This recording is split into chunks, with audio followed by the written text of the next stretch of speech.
Hi, my name is Bambi Godkin. I'm the education manager here at Mill Mountain Zoo, and today I'm going to introduce you to Bob. He is one of our education animals here at the zoo.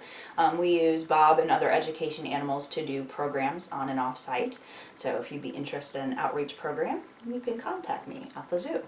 Bob is roughly 40 years old. The eastern box turtle is found from Maine down to Florida and west to Texas. Unlike a lot of other turtles where you find them in and around the water, you're most likely to find box turtles in woodlands, pastures, marshy meadows. They generally prefer to be on land over being in the water. So you're going to see they have little round feet instead of webbed feet like other turtles, and slightly elongated back feet that do help them swim if they decide they want to go in the water. Box turtles are omnivores. They prey on small annelids like worms and things like that, and occasionally little reptiles and amphibians. They eat a lot of plants like berries and mushrooms. And in fact, some of the mushrooms that they eat are toxic to humans.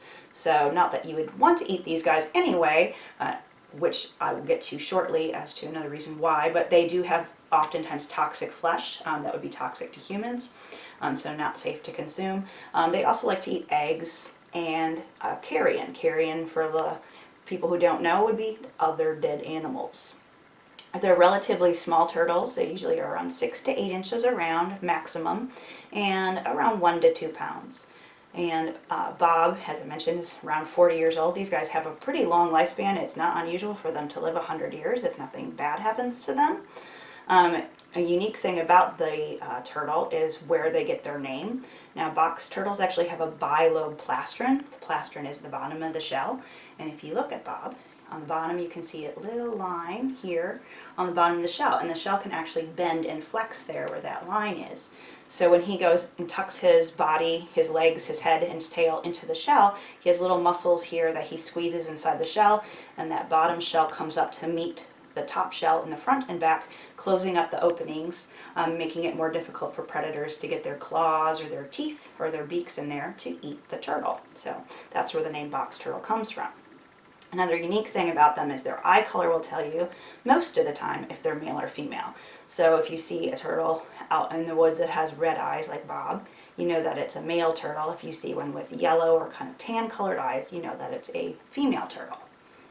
Now, in more northern climates, Virginia and further north, these guys will hibernate during the winter.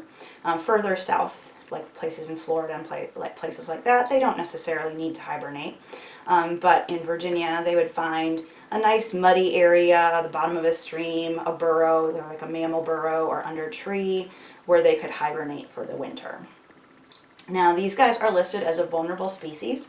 For anybody who's not familiar, there's different levels of severity on the IUCN, or International Union for the Conservation's Red List, and those go all the way from critically endangered all the way down to species of least concern. Now, the vulnerable species, that's the level right below endangered on the red list. So these guys, their numbers have really dropped in the last 50 years or so, and that's due to habitat loss, habitat fragmentation, and collection for the pet trade. At one time, these were the most popular pet turtles.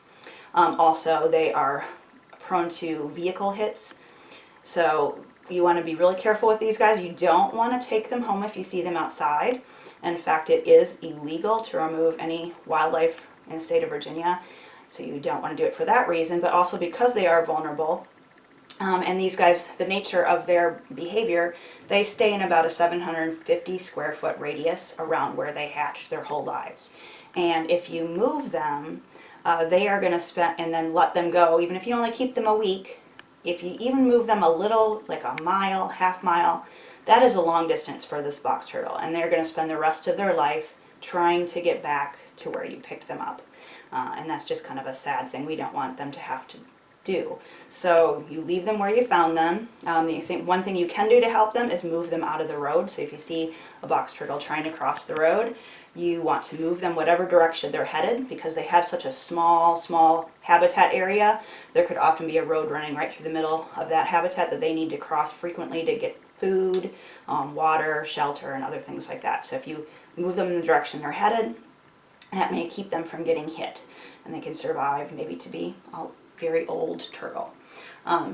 So that's Bob, and I'm going to thank you for joining me today, and I hope you will join me again to meet another education animal or to learn how to do a animal themed craft. Thanks, till next time.